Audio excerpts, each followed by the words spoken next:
ফোনটা ঘরে চার্জে দিয়ে বাইরে কাজ করতেছি, ছোট বোনটা দৌড়ে এসে বলতেছে ভাইয়া অনেকক্ষণ ধরে কে জানি আপনার ফোনে কল দিচ্ছে।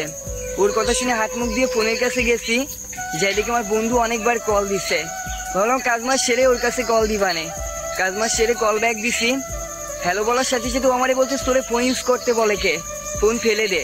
আমি বলতেছি রাখ দেখাচ্ছি কেন, কি হয়েছে বল, এখন খেলামেলা করতে যেতে পারবো না, আমি বাসায় কাজ করতেছি। ও বলতেছ তুই রাখ তোর খেলা, আগে আমার কথা শোন। আমি বললাম কি হয়েছে বল। বলতেছ তোর গার্লফ্রেন্ডে তোর একটা ছেলের পরিবার থেকে দেখতে আইছে।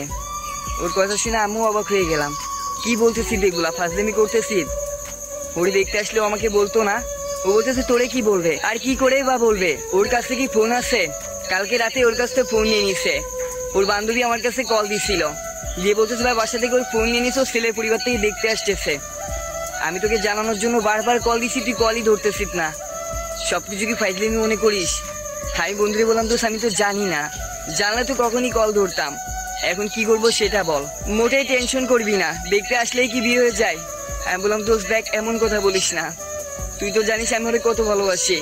ওর বিয়ে হয়ে গেলে আমি বাঁচবো না, আর যদিও বিয়ে ঠিক হয়ে যায় আমি আজকে রাতে ওকে নিয়ে পালাবো, তুই ব্যবস্থা করবি। বন্ধু বলো আচ্ছা ঠিক আছে, আগে দেখ কি হয়।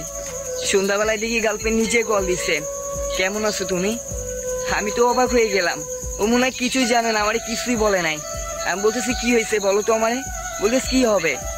আমি বলতেছি তোমার নাকি ছেলে পরিবার থেকে দেখতে আসছিল, কি বলে গেছো ওরা? ও বলতেছে তুমি কি পাগল হয়ে গেছো, দেখতে আসলে কি বিয়ে করতে পারবে? আমি আমার পরিবারের সামনেই বলে দিছি আমি তোমাকে ছাড়া কাউরে বিয়ে করবো না, ওদের সামনেই বলে দিছি। আর আমার ফোন কেড়ে নিচ্ছে বিদায় কি আমাকে বিয়ে দিয়ে দিতে পারবে? আমি তোমাকে ভালোবাসি না। আব্বু আম্মু তো একটু প্রেশার দিচ্ছে, বকাঝকা করতেছে, তাই বলে তোমাকে ছেড়ে দিব? আমি তো তোমাকেও কথা দিছিলাম আমি তোমাকে ছাড়া কাউরে বিয়ে করব না, তাহলে আব্বু আম্মু এইটুকু বকাতেই তোমাকে ছেড়ে দিব? ভাবলে কি করে? সত্যি বিয়ে অনুষ্ঠান মুক্তি এই কথাটা শোনার পরে অনেক ভালো লাগতেছিল। সত্যি ভালোবাসা অনেক সুন্দর যদি এমন গার্লফ্রেন্ড হয়, সত্যি ভালোবাসা অনেক সুন্দর যদি মেয়েটা চেষ্টা করে, দুজনে চেষ্টা করে।